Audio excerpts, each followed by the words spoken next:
Ya, saya melihatnya pasangan yang menarik ya. Kenapa? Karena ini kan satu sisi Ganjar katakanlah didukung oleh kelompok-kelompok yang ada di istana gitu. Nah, di sisi yang lain, Anies adalah, mohon maaf, figur yang tidak dikehendaki oleh kelompok-kelompok itu. Nah, kalau keduanya bergabung, misalkan Ganjar Anies atau Anies Ganjar, paling tidak ini akan menghilangkan polarisasi di tengah-tengah masyarakat. Itu sebenarnya keuntungannya.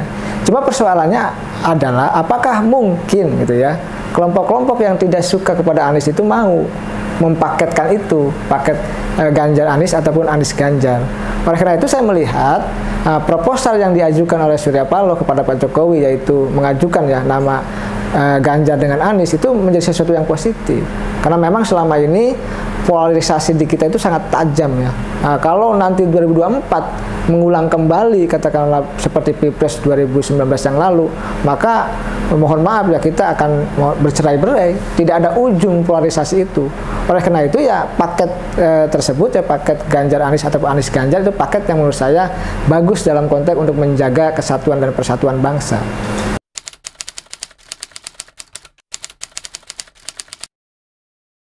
Ya, saya melihatnya begini ya, yang di bawah itu simpel saja. Asalkan belum pernah dikecewakan, itu ya masih ikut. Tapi kalau pernah dikecewakan, dia tidak akan ikut. Misalkan kelompok 212 gitu ya, kelompok dulu pendukung Prabowo ya kan, karena pernah dikecewakan dia tidak ikut. Tetapi kelompok Anies ya, baik kelompok Ganjar yang mereka belum dikecewakan, ya kemungkinan akan ikut.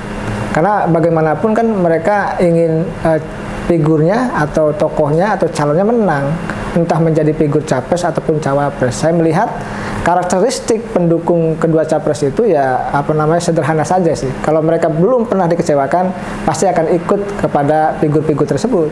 Oleh karena itu saya meyakini ya yang di bawah itu ya akan ikut, akan selesai permainan polarisasi itu. Kan yang menentukan dan yang membuat polarisasi kan elit, sehingga keterbelahan di masyarakat itu terjadi.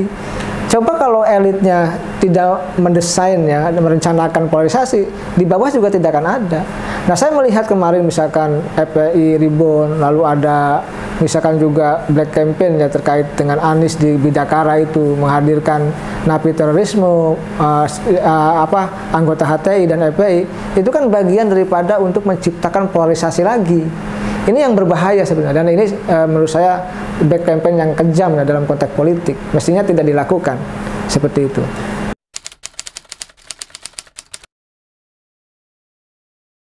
Kalau hilang sih saya rasa tidak akan ya, karena yang namanya mohon maaf politik itu kan dendam itu agak sulit. Karena kita tahu misalkan polarisasi terjadi, misalkan kelompok-kelompok Prabowo yang lalu yang kalah, itu kan sampai hari ini ada yang dipenjara, ada yang masih diperiksa melalui proses jalur hukum, itu masih terjadi nih sekarang, masih bolak-balik di proses hukum gitu. Itu kan kekecewaan yang terjadi gitu. Oleh karena itu saya rasa itu tidak akan hilang dengan sendirinya dengan mempaketkan dua figur tersebut.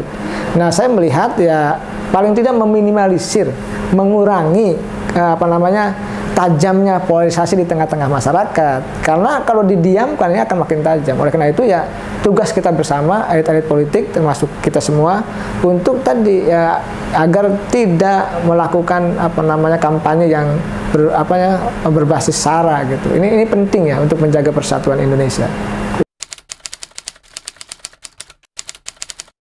Kelihatannya akan tajam, makin tajam ya. Kita tahu beginilah, sederhana saja saya analogikan. Pertama di kepala desa aja. Kalau nyalon kepala desa itu mohon maaf dendamnya seumur hidup. Di basis masanya itu, bayangkan. Jadi saya melihat di kita itu berdemokrasi tapi belum siap berdemokrasi, belum siap kalah menang gitu, baik di elitnya maupun di masyarakatnya. Oleh karena itu kalau head to head ya kelompok katakanlah Ganjar dengan kelompok Anies, ini tentu akan tadi mempertajam polarisasi yang sudah terjadi. Kita tahu dua kasus yang baru yang saya sebutkan tadi, yaitu FPI Ribon, termasuk tadi deklarasi seolah-olah mendukung Anies ya oleh napi teroris, maupun FPI dan HTI, itu bagian daripada proses untuk mempertajam polarisasi itu. Nah, ini kita tidak ingin, kita tidak kehendaki. Oleh karena itu ya kita harus berjiwa negarawan gitu loh. Kita bersaing secara sehat. Kita berdemokrasi itu ada kompetisi yang sehat. Biarkan yang menang atau kalah, biarkan masyarakat yang menentukan.